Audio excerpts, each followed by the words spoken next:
Shalom, shalom. Shalom à tous.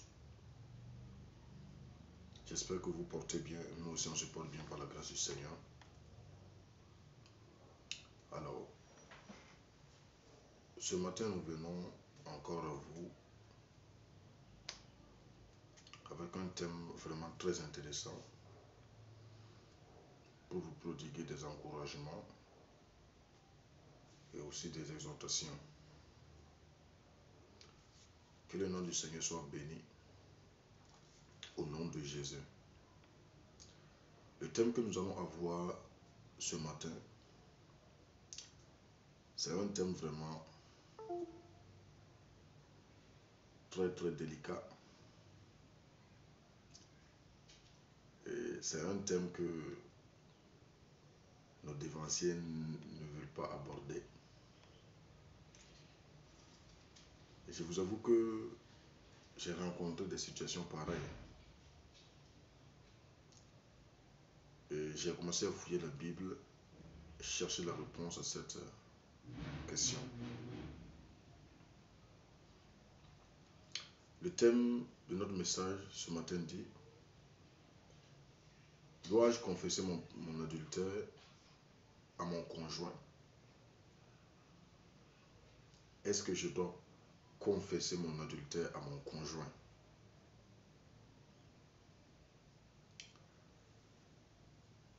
Beaucoup de chrétiens ont eu le malheur de succomber à la tentation de l'adultère.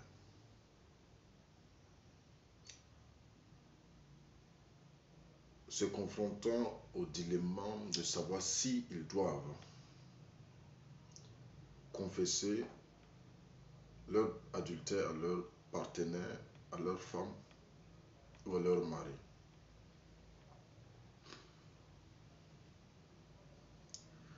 Généralement, les gens du monde encouragent ceux-là qui ont commis, ou bien ceux-là qui ont été infidèles à leur mari, à leur femme, de ne pas confesser cela à leur partenaire.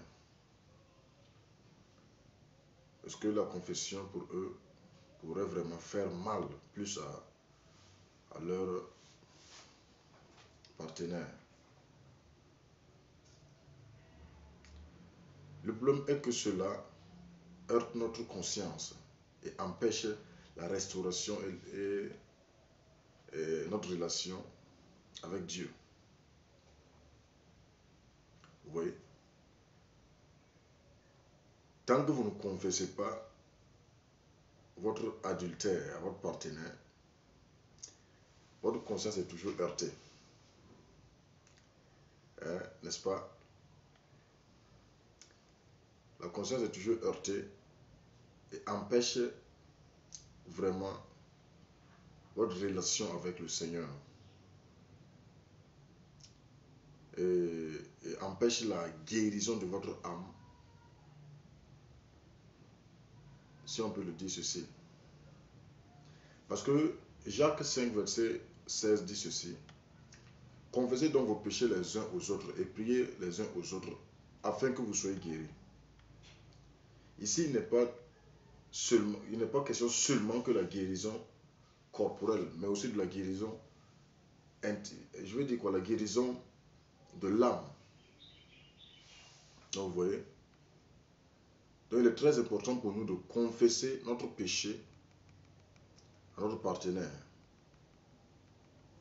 Prenez vos courage à deux mains et confessez votre péché à votre partenaire. C'est ce que Dieu lui-même recherche. L'attitude de l'apôtre Paul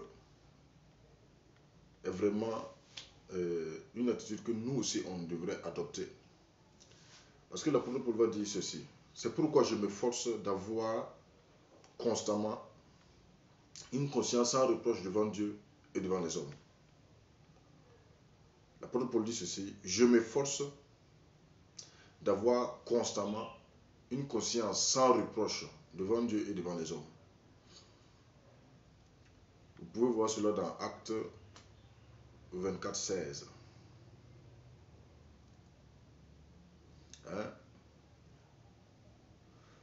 D'accord. On définit l'adultère comme un péché contre Dieu. Mais la Bible dit aussi que l'adultère est un péché contre nos corps. N'est-ce pas? Mais notre corps ne nous appartient pas,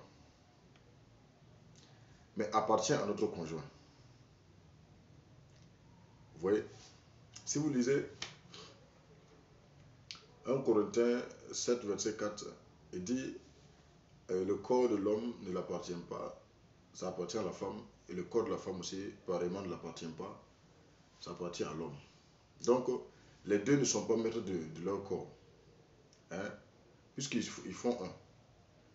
Donc, chacun n'a pas autorité sur son corps, c'est sa partenaire ou bien son partenaire, n'est-ce pas? Et l'acte sexuel symbolise l'union devant Dieu d'un couple marié. Hein? Vous pouvez voir cela dans 1 Corinthiens 6, 15 à 16. Par conséquent, la personne qui a commis l'adultère doit prier et laisser le Saint-Esprit le guider pour confesser son infidélité au moment opportun.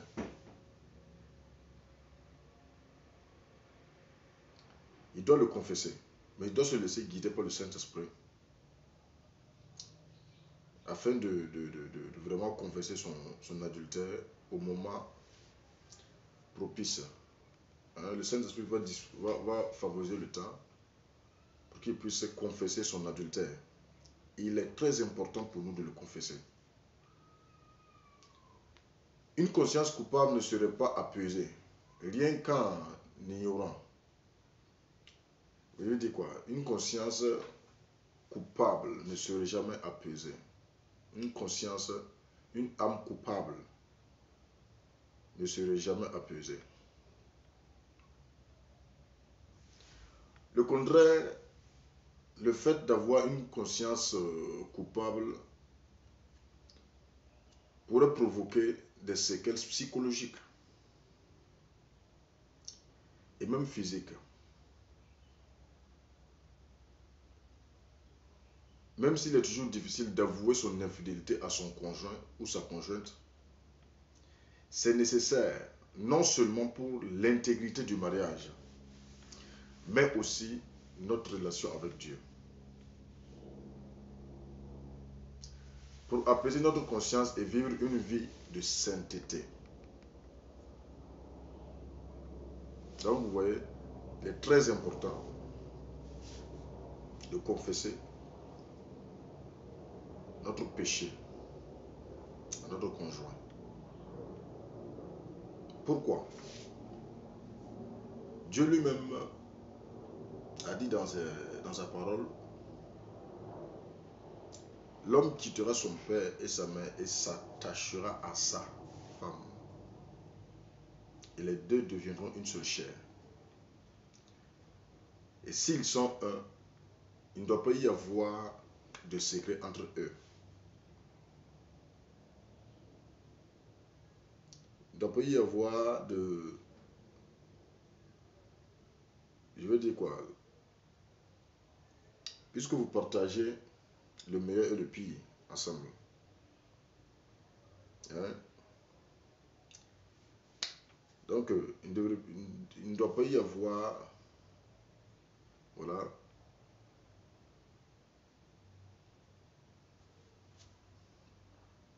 un secret. Non, on doit être vraiment fidèle,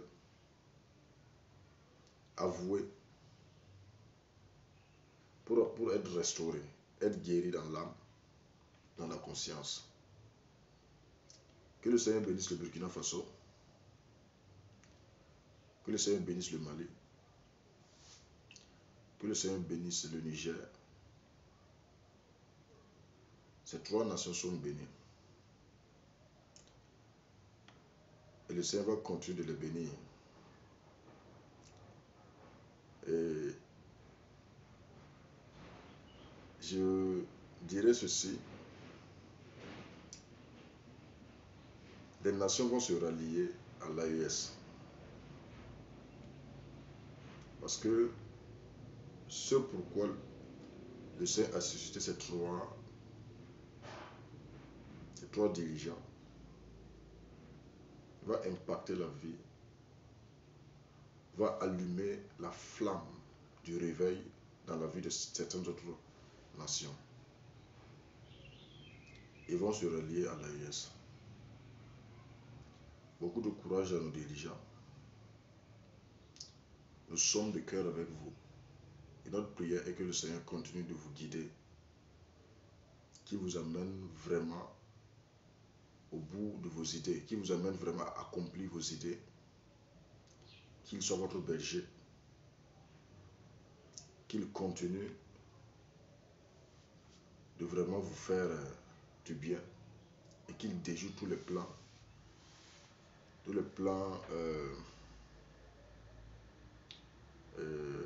internes ou externes vous concernant, et que le plan de Dieu seulement s'accomplisse. Je salue aussi nos différentes abonnés depuis la Côte d'Ivoire, la France et d'autres qui sont aussi ailleurs. Que Dieu vous donne de comprendre ce que nous enseignons. Et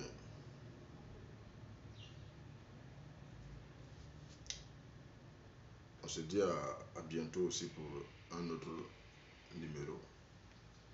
Shalom, shalom, beaucoup de courage.